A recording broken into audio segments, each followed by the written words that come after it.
Thank you very much once again for the wonderful introduction. I see a timer there, so I know what I need to do. Once again, Rohit, it's wonderful to be back. Um, I've had the pleasure of being part of this since the first edition, and I can clearly see the growth we've had in the past 10 years and the kind of interactions that we've had over the past decade as well has been a great learning experience for me personally. And this topic couldn't have been better, right? I consider myself a petrol head, so anything about engines, transmissions, whether it is here, whether it is cars, bikes, trucks, excite me. So really happy to be a part of this discussion today. Um, I know we've got a tight schedule, so let me keep it very brief and short in terms of the introduction. So one of the points Jinal presented this morning, right? And one of the slides he showed how the energy mix is going to evolve, and that slide showed that by 2035 we are going to see diesel at about 47, 48%, right? And then you've got alternate fuels, CNG, LPG, hybrids, electrics, and hydrogen as well, right? Um, so that's something that's very close to my heart. We've heard of hydrogen for a long time now, right? But for some reason, we can talk about that as well. Commercialization of hydrogen in a big way hasn't really happened. Of course, it's happened in pockets, in bits and pieces here and there, but large scale commercialization of hydrogen, whether it is ICE or fuel cell, hasn't really happened. So, Vinayak, I want to start with you. From an OEM's perspective, right? And you're responsible for engines, driveline, and drivetrain solutions. So, how close do you think, or how far do you think are we from seeing a large scale commercialization of hydrogen, both from an infrastructure perspective and also from a drivetrain solution or a powertrain solution perspective, irrespective of ICE or fuel cell? So, from an OEM, where do you see the role of hydrogen in the larger picture of multi-fuel powertrain solutions? Your opening thoughts, if you can. Thanks, Kaushik, for this question. I think we have heard a lot since morning from different people, right from customers, Yeah. component makers, OEMs, etc. Energy solutions should be tailor-made for the applications. Absolutely. And that's where it starts from. From our point of view, in Volvo and OEM point of view, we work towards that. So we see what energy solution will be useful for particular application, particular mission, and then work with. There was another term called TCO also was discussed, but then I would like to expand it beyond TCO, called as vehicle lifetime productivity. That's what we work on. So till full life of vehicle, how the productivity can be maintained, and that is also a very deciding factor when we choose what kind of powertrain solutions we should look for. Now coming back to hydrogen, so any alternate fuel for that matter, I see that we are competing against very robust, reliable, and scalable and cost-effective solution we developed through last maybe 100 years now, diesel, and then with respect to that, how this new powertrain solution will work, and then will be still reliable to that extent, because we are talking about commercial vehicle. So at the end, driver should be confident that the engine is still there, for example. And also scalability and the cost effectiveness that we achieved so far in so many decades. I think that is also a massive challenge for any new alternate power solution. As the name goes itself, it says that alternate propulsion system.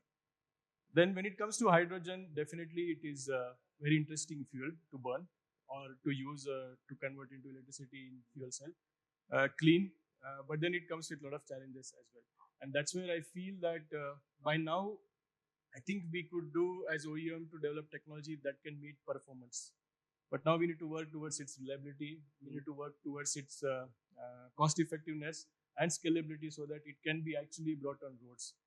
On top of that, we need to work on its safety also, because then it's new fuel. Even though we were discussing with our hydrogen fuel suppliers like HPCL, they said we know hydrogen, it is safe. But then when it comes to automobile application, we need to work on its safety to larger extent, because it moves, right? So So those are the aspects I see more challenging than performance and technology demonstrations. And reflecting on that, what's happening in India, I think we are at right point of time where we are all stakeholders coming together. Means look at this panel. We have regulatory authorities from ARAI, OEM, then we have component manufacturers, policymakers, and fuel suppliers. I think these all forces, when we will work together, it will create a momentum. And that momentum is very, very important because so far what happened, these technologies stayed in demonstration mode. Right. But now we are talking about using them in the actual application. And that's where this stakeholder and collaboration is very, very key. In fact, in Europe, if you see that we are collaborating with Daimler, we created a company called Cellcentric that makes fuel cell. So I think in India also we need to go to that extent, and I see that it's already happening. One example is this National Green Hydrogen Mission, where we are working with ARAI and HPCL to try out these trucks on road and see different aspects of it. Right, not only from technology demonstration, but then how it works actually on the road and what are challenges we see. So these kind of things should be encouraged more, and then it is happening. So I'm confident that we can definitely scale these alternate fuels. And like you, I also petrol or diesel head for a long time, but then these fuels are really interesting. Excellent points there, Vinayak. And I particularly like the point you made on competition, right? Because today you said, you've got multiple fuels competing for a particular application. Let's say, for example, I mean, if you go back to the point Vigneshwar made in the original, let's say, the panel in the morning, he said horses for courses, right? So both these points, are in opposite directions, right? When you talk about horses for courses, that means you are looking at specific fuels for specific applications.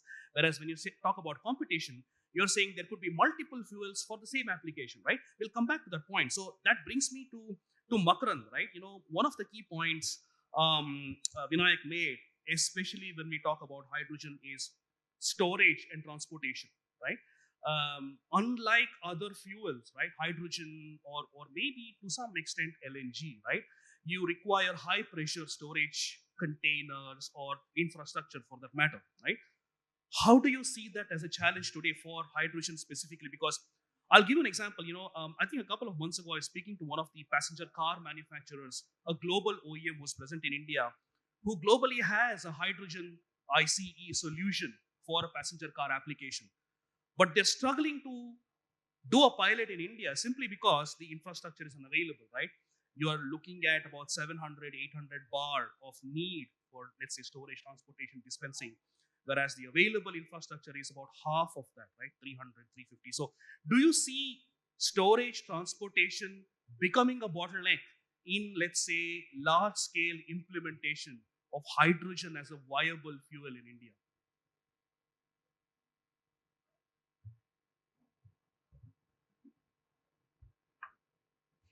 Hello. Yeah. Yeah. Thanks, Kaushik, for the question, and thank you, CVF, for inviting us here.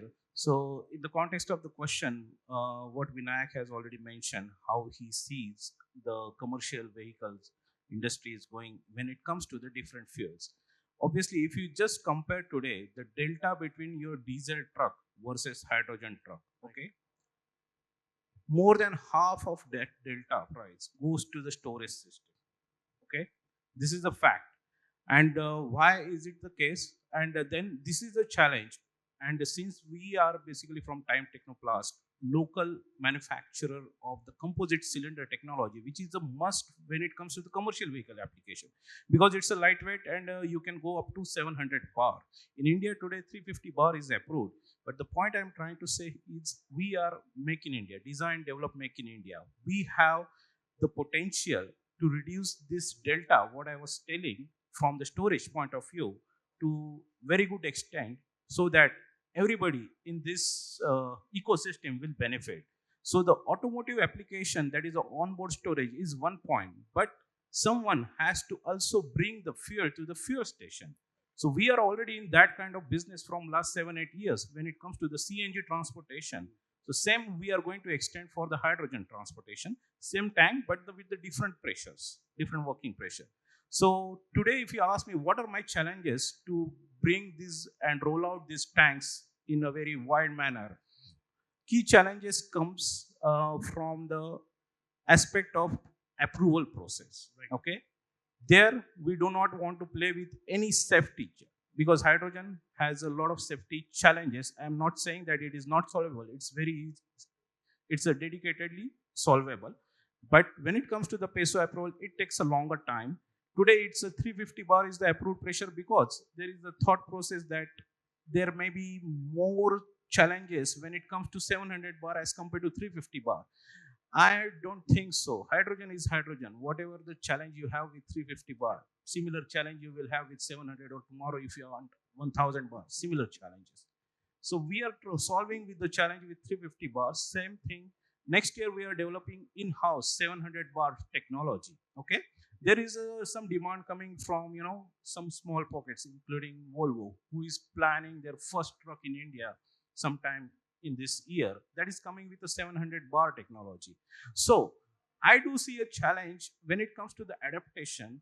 One is infra readiness. Chicken and egg story. Okay, we have hardly less than 5 refilling stations today, right now operating when it comes to the hydrogen. In next 2 years, we are expecting maybe 10 to 15 as a part of MNRE's process plan. But I think we need more. The way we have seen the little bit sluggishness in case of LNG deployment, that we should not make the, let's say, authorities to repeat. We should make sure that, okay, in case of hydrogen, this should not happen. And we are looking at hydrogen from very let's say bigger picture. It's not just a fuel, it's your energy saver, it's Right. your energy carrier we can make in India. So there is a various different angles related to hydrogen. So I think infra is one challenge, and second is obviously uh, the collaboration between, as Vinayak mentioned, competitors. Okay, OEM, but from our point of view, we are also open to collaborate in this and make a ecosystem and make couple of proof of concepts. For example, you can take the example of mining industry where you have hundreds of trucks located at one location. So can we work on this kind of solution where multiple competitors come together, operate their trucks? I will act as a role of hydrogen storage system provided for onboard and also for the transportation. We need this kind of success stories to be demonstrated in India, so that it will be scaled up fast. I mean, That's what I think. it's an interesting point you made, especially on the challenges faced by a 350 bar system, very similar to being the challenges faced by a 700 bar system, right?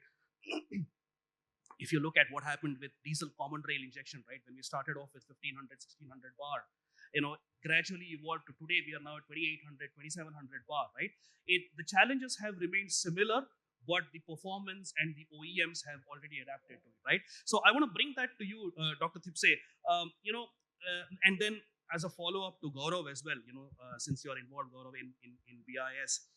Dr. Thipse, traditionally, when we talk about homologation or certification in any manner, it's largely revolved around the vehicle, the tier one, the OEM, tier one ecosystem, tier two ecosystem, component manufacturers, blah, blah, blah. But today, another layer is being added from the infrastructure perspective, right? Whether it is fuel dispensing or if it is a battery swapping. So that layer or additional layer is also putting a lot of challenges in terms of how do you integrate that into the overall certification homologation process, right? So from your perspective, how do you see this being addressed, right? You've had the technologies coming in, powertrain, ADAS, safety at the vehicle component level, but you're also adding the infrastructure level now. So how do you see this working together? Yeah, so good afternoon to all, and first of all, thanks CVF for bringing me here, and very pertinent question. Uh, you see, I come from the regulatory agency, and unfortunately, the fuel, fortunately or unfortunately, fuel and the transportation and all the supporting infrastructure falls under different ministries. So there is no one stakeholder or one regulator. It's a regulatory soup, I keep calling it. And there is a lot of overlaps, and there is a lot of things which are, and that keeps creating gaps also. So that is one part. If you talk hydrogen specifically, uh, basic three challenges which regulatory agencies or even the industry is facing. One is the cost of hydrogen, which is right now very prohibitive. Insistence of green hydrogen by the government, and the cost of green hydrogen being 600 to 800 rupees a kg. Lowest I've heard is 500 rupees a kg. Vis-a-vis competing against CNG, which is maybe 90 to 100. Commercially, it is not making sense, one big hurdle. Second, as rightly pointed out by my colleague, the pressure and issue with peso in terms of increasing the pressure, which gives the efficiency for the vehicle 700 bar versus 350 bar, and the regulatory concerns of peso and others. And third, I will say, is the infrastructure, the growth. Now, addressing all of this, I'll first start with the supporting infrastructure. So when you talk stations and you are talking about dispensers, storage, chillers, cascades, right now everything is practically imported in India, and that's a big bottleneck. And the regulatory agencies, PESO, in some case OISD, and there are all petroleum ministry rules and different stakeholders are there. As far as the vehicle, it is very well defined. There are agencies under rule CMVR 126, which will govern all the component and testing of the vehicle. So that's a very well defined structure. Test agencies are in place. But some of the areas, there are no real, like fuel quality, we have BIS standards. We have certain labs which do fuel quality testing. But this is all scattered. Actually, we need a uniform kind of document. And there are still gaps where there is no certification involved. One example I'll give you: electrolyzer or piping. There are no standard, no certification, nothing is available. And this is going to affect the overall deployment. And I think there should be some efforts. And I think MNRE is already doing some efforts in that regard. They made task force to identify gaps, and they are doing to bridge that. As far as the ARI is concerned, we are also getting into many areas. So apart from automotive, genset, power generation, we have already listed hydrogen as a fuel. CEV, we have listed hydrogen as a fuel, developed a standard for that.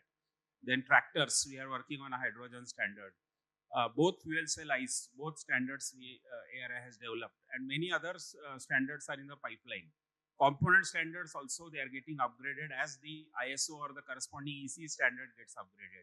Facilities are getting upgraded. So we are doing our bit to do it, but frankly speaking, it is not a one agency job or a one ministry job. We need a national real program. We have a NGHM, right, but it should translate into some actionable document. One more point I want to say, like EVs, we have so many schemes and we have green label for EV. Why can't hydrogen also have a proper green label or some kind of giving the customer an idea that this is very clean fuel, right, there is no carbon. Also credits in terms of tax rebates, savings, some kind of incentivization, I feel is very important if government is really serious about hydrogen. And hydrogen technologies, I will say they are just beyond the horizon. H2 ICE, I will say that the trucks already have been developed, vehicles have been developed, and only the cost problem and the safety issue at field. Because in India, jugaad and all these things happen. Retrofitment is one area which we are dealing with, whether we should permit retrofitment considering the CNG experience, right, whether we should permit hydrogen retrofitment, because all these things will propagate conversion of old fleets to hydrogen. So, but these are policy matters. It requires deliberation. Lot of stakeholders are required, not one agency. So this is where some efforts are lacking. I will say that, but in the future, I see that some things will come together. I mean, it's wonderful that you said it's a regulatory soup. I completely understand, because even though technically, of course, hydrogen is just one part of the equation. We're talking about electric vehicles, alternate fuels, and so on. I mean, from a government's perspective, they seem to be differentiating from a very narrow lens, saying that an alternative fuel or any kind of IC engine has tailpipe emissions, and electric does not have technically a tailpipe emission. But hydrogen, if you look at it scientifically, although it has a tailpipe, the emissions are practically zero. You've got hydrogen, water vapor, and so on. But anyway, that's a different discussion altogether. I want to come to you, Gaurav, as a follow-up to that. Today, like Dr. Thipse mentioned, everything when you talk about global standards, right? One of the key areas that we are talking about today is harmonization, right? Harmonization of Indian standards with global, right? With Euro 7 coming in, or let's say BS 7 coming in, whenever it comes, we will be pretty much on par. We are already there with Euro 6, 6A, 6B. But with 7, we probably will be on par with global standards. Now, that brings us a couple of discussion points, from your perspective, I want to hear. There are two angles. One is when we talk about Euro 7, it's fuel agnostic. There are no diesel emission limits and there are no gasoline emission limits. It's going to be common, right? It brings in new challenges. And at the same time, interestingly, yesterday or day before yesterday, the minister, Honorable Mr. Gadkari, inaugurated the E85 fuel station, right? Now, as a consumer, it is a little confusing for me because technically E85 can be used on a vehicle only that is classified as a flex fuel vehicle. You cannot use it, technically, you cannot use it in your normal vehicle that is not classified as flex fuel. But we hardly have any FFV classified vehicles on the road today. So from a regulatory standpoint, and a certification standpoint, how do you see the regulatory soup Dr. Atipse mentioned? How do you see that evolving and how do you see clarity being given from this? Yeah. Sorry, you want to add? Sorry. Yeah, so flex fuel, you rightly said. See, I'll explain the whole story. First, India started blending 5%, 10% ethanol so that some part of at least dependence on fossil fuel comes down. Till 510, there was no issue with the vehicle. Exactly. It was manageable. Nobody noticed the difference. Things started becoming noticeable when we went to E20. Because when we transited to E20, there was an effect on the rubber parts of the vehicle and metallic parts were not affected. But the mileage definitely suffered a hit because common sense tells when you are blending a low calorific value fuel with higher calorific value, there will be a mileage drop. But issue was not handled by the government properly. They did not give a label for E20 because they classified it as a mono fuel. Industry, CIAM was asking protection grade for older vehicles. E10 let it be continued. E20 we separately dispense for new vehicles. That was also not accepted.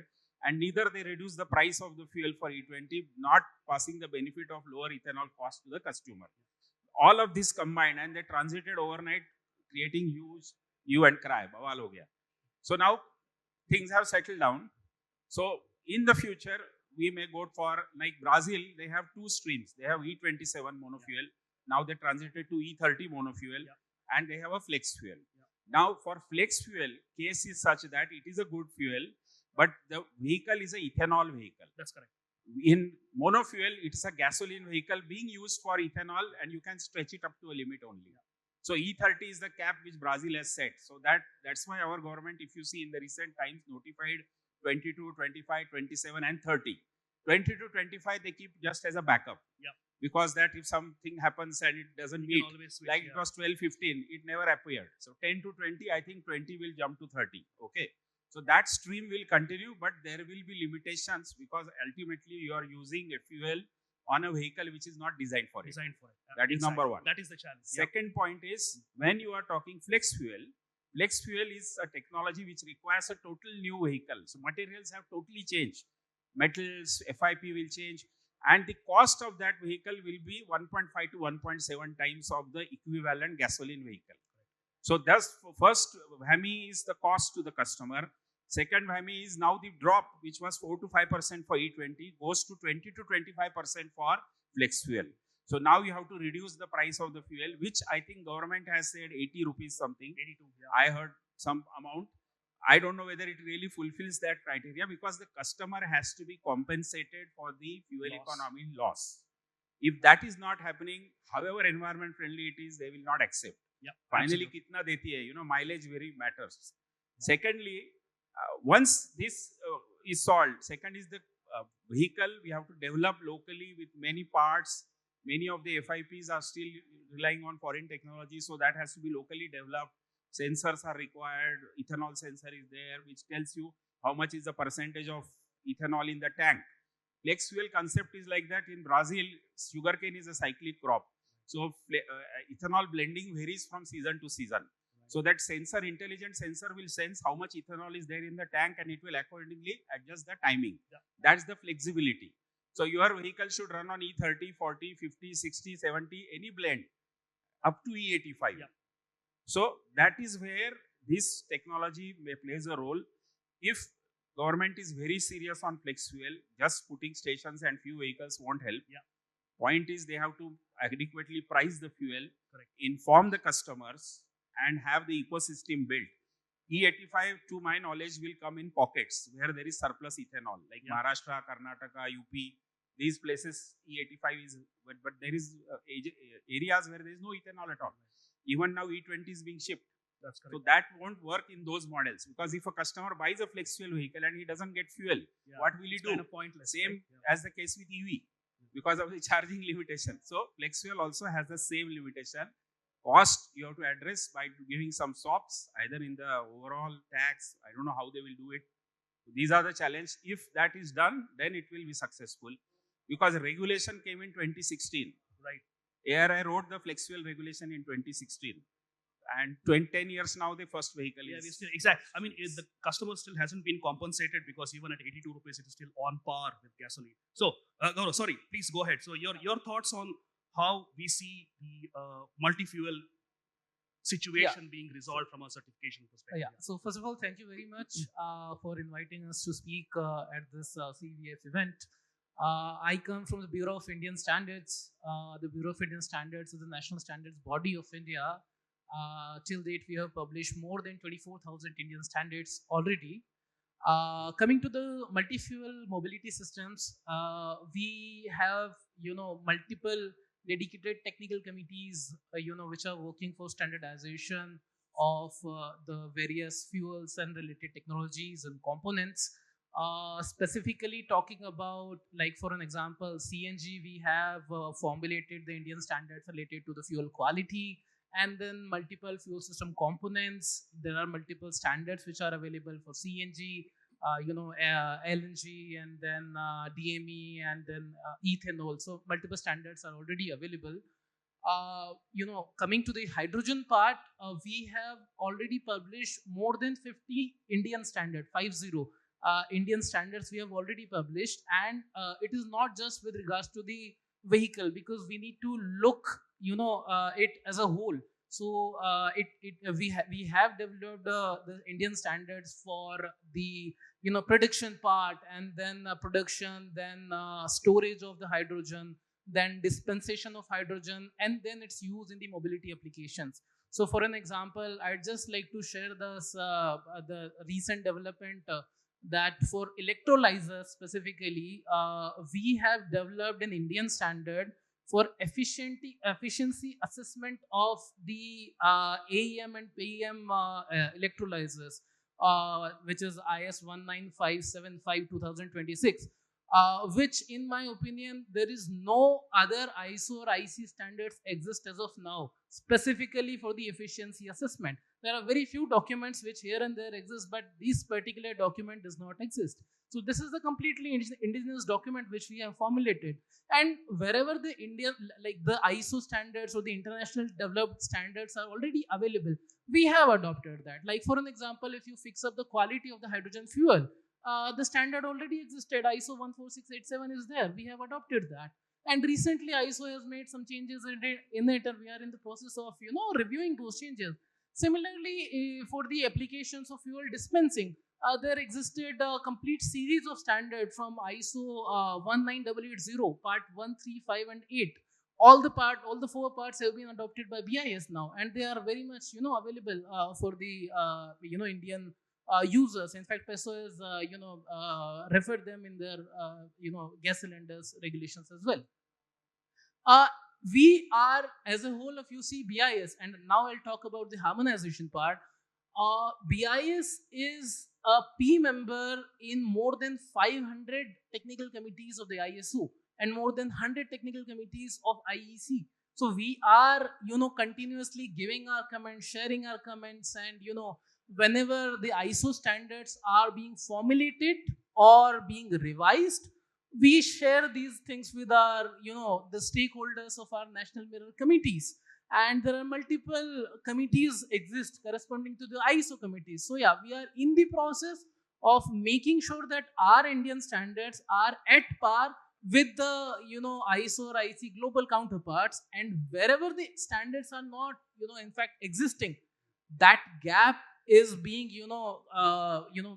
being examined, and the standards are being formulated. In fact, I'd like to mention the role of MNRE in this particular case specifically. They have launched the National Green Hydrogen Mission and conducted the gap exercise, and in help of with the help of them, we were able to publish these Indian standards, which are in fact all 50 Indian standards, I would say, are more or less harmonized wherever the ISO counterparts are existing. So yeah, we are in the process of. I'm very glad to hear that, Gaurav. That when you said, BIS has an efficiency assessment standard for PEM even before any other global organization has. So very, very happy to hear that. So let's take a break from the regulation monotony, and let's maybe hear a fleet perspective. So Nikita, I want to come to you.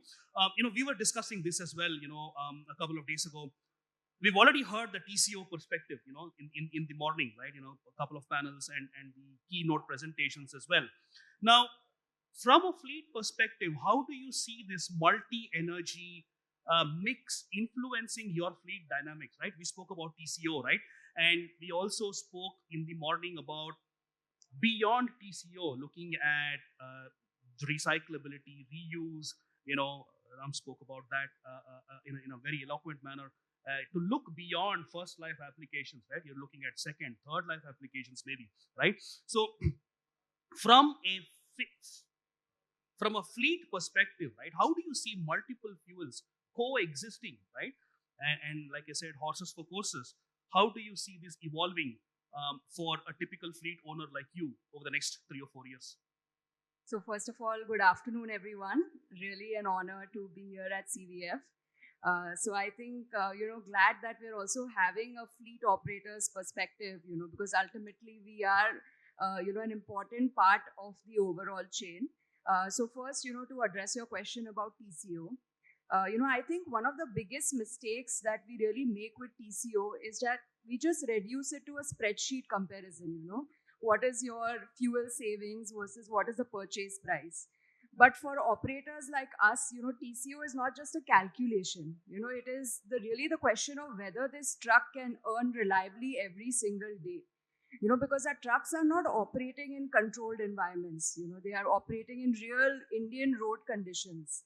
So we have to be prepared for, route deviations, no entries, driver unavailability, customer SLAs, all of these issues that come to play. So I really look at it as an asset allocation decision. A truck is a very expensive long-term asset, So we have to really think about, what are the cash flows? How is it commercially feasible for the operator, who's actually deploying capital into the truck, taking on the operating risk every single day and, hoping for some predictable, reasonable returns over some lifetime. So I think TCO, of course, has to include the visible costs, but also the hidden risk. All of us know the visible costs. There's the fuel cost, the vehicle cost, the driver costs, insurance, tolls, taxes, the more obvious variables. But the hidden risks are, where operators like me are getting a bit more wary. What happens if a payload is reduced because of, cylinders or batteries? What happens if you cannot redeploy the truck, even though it might be, cheaper to run, you cannot redeploy to a different client or route. What happens if the driver cannot be recharged or refuel at the right point? What happens, we have excellent OEMs here, but what happens if, the service support network is not close to the operating base? The resale value, which is a big one, what happens to the resale value after 5 or 6 years? So these are not theoretical questions, these are real procurement questions, because the best part about diesel for our industry is the flexibility. If a customer volume changes or a lane changes, you can relatively easily redeploy it. But with these newer powertrains, I feel, at least in the initial stages, they will be tied to a certain fuel corridor or a certain lane or a certain payload. So that loss of flexibility also somewhere we have to factor into, the TCO, as they say. So really, look at it from direct economics, which is, your vehicle cost, fuel cost, financing cost, because of the cost of capital also matters, for us, like if we speak to banks and financiers, a lot of them are very reluctant about, the residual value, the resale market, what is going to happen to the battery life, that's a big one. What if there's no service support? So the loan terms become very expensive. So your TCO is affected even before your vehicle is operating. Second, the direct economics. So what is the uptime, the payload, the driver comfort, the refueling access, what is the escalation protocol? And third is very important, which is of course the business economics, right? So customer commitments, your contract durations, green premium, resale value again, whether your truck can deliver, consistently and reliably even if the lane changes. So I think we have to really view TCO in a very holistic manner and approach it as a conversation not just about lower operating costs, but we need confidence as fleet operators that this vehicle can really protect uptime. It can protect your delivery timelines, your service levels, your cash flows. And I think that's when, the transition will be successful. To briefly, touch upon your second point of multi-fuel. Yeah. So I am a believer right now of, the different horses for different courses philosophy, because I feel we've not reached a point of evolution where, one size fits all or the fuels are competing with each other. I think, we are at a point where diesel is still kind of, the uniform standard, and the other fuels are kind of starting to creep up because of a lot of different factors, whether it's even the geopolitical scenario, the sustainability goals that companies have. So a lot of these factors are coming into play. But I do feel that it will take some time, So I feel the way that transition will happen, like for us right now, we are just doing some pilot projects. But how do we evolve from pilot projects to predictable and profitable daily operations? Because in a low margin industry like ours, we cannot pass on the cost completely to the transporters. We cannot afford to take the risk or the financial cost. But at the same time, as serious fleet operators, if we do not diversify energy resources, we'll be left behind. So it is, I think, a balancing act. So for instance, if you have a well-defined short haul or last mile or captive route, EVs make a lot of sense. CNG works well, in certain regional urban networks. Hydrogen, which, we are speaking a lot about, in the future, I don't know, I think there's still some validation pending personally, but could work really well for long haul, heavy duty movement. LNG may work if you have, long haul with like the right infra in place. Again, infra is a very major challenge that is being faced today. So I think given that, depending on the specific route, depending on the specific infra, we will reach a point of lane level sustainability. I think generic sustainability where, logistics becomes green is going to take some time. But I think at least we're going to reach a point of lane level sustainability. So I feel that as transporters, we'll have to pilot multiple fuel modalities depending on our nature of business, nature of route, and then see, which ones can really commercially and practically exist. I'm very happy to see that as a fleet operator, you're very open to experimenting with multiple fuels, horses for courses, of course. And you spoke about predictability, right? One of the key points that you mentioned. I want to eventually ask at that point to Rajarshi as well. But just your thoughts again, Nikita, as a follow-up. We also spoke about, and I think Rima spoke about that earlier this morning as well. Is the customer going to pay the additional cost for using a cleaner fuel, whether it is hydrogen, electric, blah, blah, blah, right? So, from your perspective, how do you bridge that gap between long-term sustainability goals, which everybody has to achieve, right? We all have net carbon neutrality, sustainability targets, whatever it is. But at the same time, is the customer seeing that benefit to pay that extra money to you, right? So how do you bridge that gap? Where do you see the challenge there? Is it communication? Is it awareness? Is it understanding? What, as a fleet operator, do you think is the solution to bridge that gap? And I want to ask the same point to Rajarshi as well. So I think that's an excellent question because from where I sit today, I think it's a major pain point for a lot of fleet operators, transporters. What is happening is that on one end, you have clients who are talking about ESG, they're talking about sustainability, they're talking about carbon emission reduction. And that's absolutely the right direction.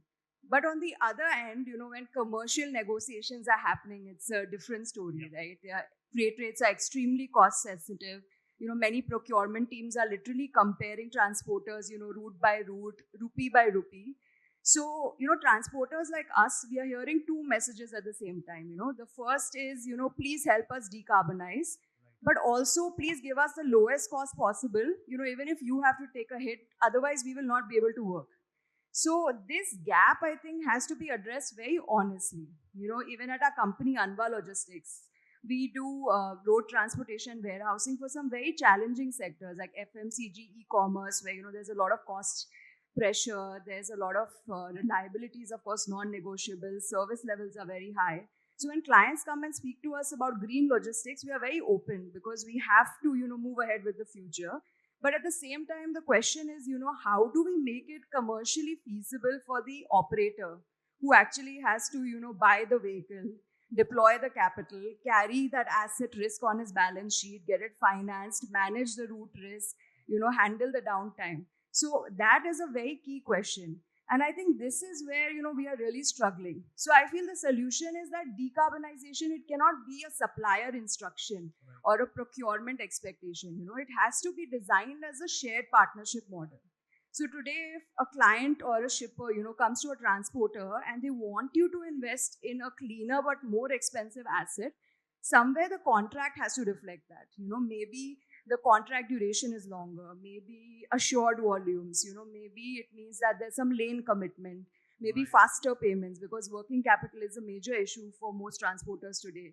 Maybe it means that you get some minimum utilization guarantee. So somewhere there has to be some mechanism where the transporters are also being incentivized to deploy that capital. So I think from that perspective, decarbonization will really succeed only when we view it as a shared kind of operating responsibility. Understood. Yeah. So Rajesh, your thoughts. You represent Let's Transport. So continuing on what Nikita mentioned, how do you see this shared responsibility framework becoming a reality in an emerging market like India? First of all, thank you to CVF. So I represent Let's Transport. We are a logistics company, roughly 700 crores revenue. We are part of the Bertelsmann Group in Germany. We provide logistics services, both first mile and line haul services to major enterprises. On this shared responsibility, we 4 or 5 years back, when the last mile EV was picking up in India, just during COVID time, we bought a lot of trucks, small last mile trucks for the clients, and that time they were willing to pay a premium. And when the last mile trucks became standard for everybody, then the premium went away. So like ma'am said, initial days there will be some premium, then you have to fight on service levels because cost is same for everybody, whoever is operator. And what we have to fight on is volume commitment, some MG commitment, from the customers. Also from the customer side, share responsibilities. For example, we deploy trucks in the cement sector, right, where there is heavy loads, 25, 30 tons loads. Month end, the trucks are, fully loaded trucks are ideal at various warehouses for 5 days, 7 days, 10 days. Customer has to take the responsibility of moving those trucks, be it diesel or be it electric vehicles or CNG trucks, which are deployed a lot nowadays in the cement sector. Because stationary truck has direct impact on the TCO, which ma'am was saying. But besides the TCO part, there's also the impact on the tires. Nowadays, drivers are not as well trained as before. So drivers who are there, the truck's tires burst. If the truck is standing there for 5 days, 7 days, 10 days, the truck has to move. The driver can't just leave the truck and go back home and come back. So shared responsibility in contracting, right? Shared responsibility in even operations. You can't just say, take my vehicle, go, and the vehicle wait. Then as a owner, as a buyer of the asset, my total TSO goes for a toss. So when we discuss with clients, besides the being route specific, CNG is mostly in north, west, south is coming up. We also look at who is the client that is asking me for that piece of business. Will the client make sure that my truck is moving, not ideal? So that is the way we try to do the contracting with the clients. And does that also mean, you clearly mentioned, the instance where around the COVID time you had electric fleets and that kind of went away, the premium went away over a period of time. So that also meant that the customer saw the benefit in using an electric vehicle for the last mile delivery, or today we are talking about last meter delivery and so on. So did that happen organically, or did you have to do anything to convince the customers and say, hey, these are the benefits you will see in the next 2 to 3 years? So again, I go back to the point of awareness and education. Did you have to play a big role there?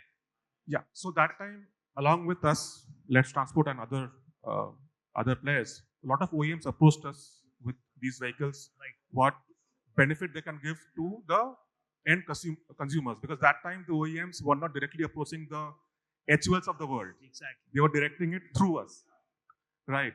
So, and the entire TCO cycle, everything, Excel sheet, spreadsheet came because we were already doing last mile through Tata A's, Boleros of the world. We Right. saw the benefit. We told the customer that time during COVID time, everybody wanted some action to happen in the last mile space. So they took that bait and it has worked out very well. We deploy hundreds and hundreds of vehicles in last mile, and we own some part of the last mile vehicles that we deploy. So customers saw the benefit on paper, and then as time period went, when that benefit became standard, the cost pricing also pressure also came on all the players who gave that benefit that time. So, Sushil, I want to come to you now. To tie it back, we started off with homologation, regulations, and then we looked at the fleet perspective, technology perspective, OEMs, and so on.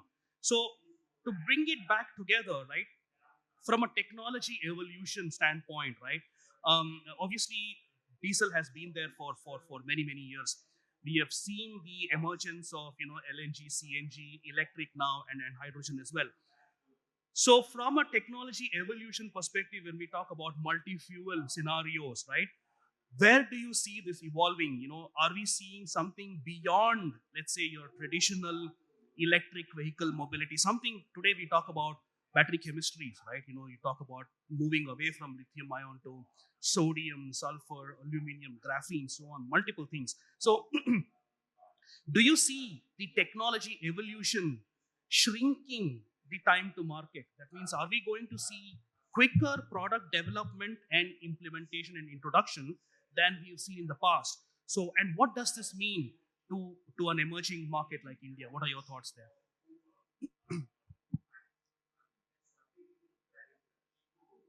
Yeah, that's a good point. Is it possible to close the shutter there? I mean, is that an option? If you can, yeah. Thanks. Sorry, please go ahead. Yeah. Good afternoon, all. So first of all, I would like to thanks to the organizers of the CV forum. This is my first time, but I think over the years, I think in last 10 years, CVF has become the most coveted, and I think it is becoming now the sacrosanct event to remember. So thanks for that. Now coming back to your question, yes. So actually, the technology revolution in powertrain, if we look at back, it really started in the year 2000 when we adopted Euro norms as the BS norms. Okay, so let's in a very whatever the brief time period I have. Okay, No, take it. I mean, yeah. you can extend by So quickly have a recap of how the technology has been evolved, and then from technology agnostic, then we became the fuel agnostic, and then later again it's a time where we are becoming technology plus fuel agnostic. Okay, so that is the first statement I would like to make. But in 2000, year 2000, the really transition happened. So you know that the engines before 2000, and if you look at today 2026, the engines which are meeting the Euro 6 compliant and pilot 3. So a lot of advances have happened on all kind of engine system and ancillaries and all that. So nowadays, if you look at it, any engine meeting the Euro 6 emission norms, practically in the commercial vehicle, the BMEP of 25 bar or the specific power of 28 kilowatt per liter has been achieved. And this area is going to continue. Okay. So mainly in this particular area, the use of advanced thermodynamics cycles like Miller cycle or use of biofuels or waste heat recovery is going to continue. Right. So this is my first point on how the IC engines they are going to last for next 2 to 3 decades. Number one, ideally we should have started with battery electric vehicles. Okay, parallelly.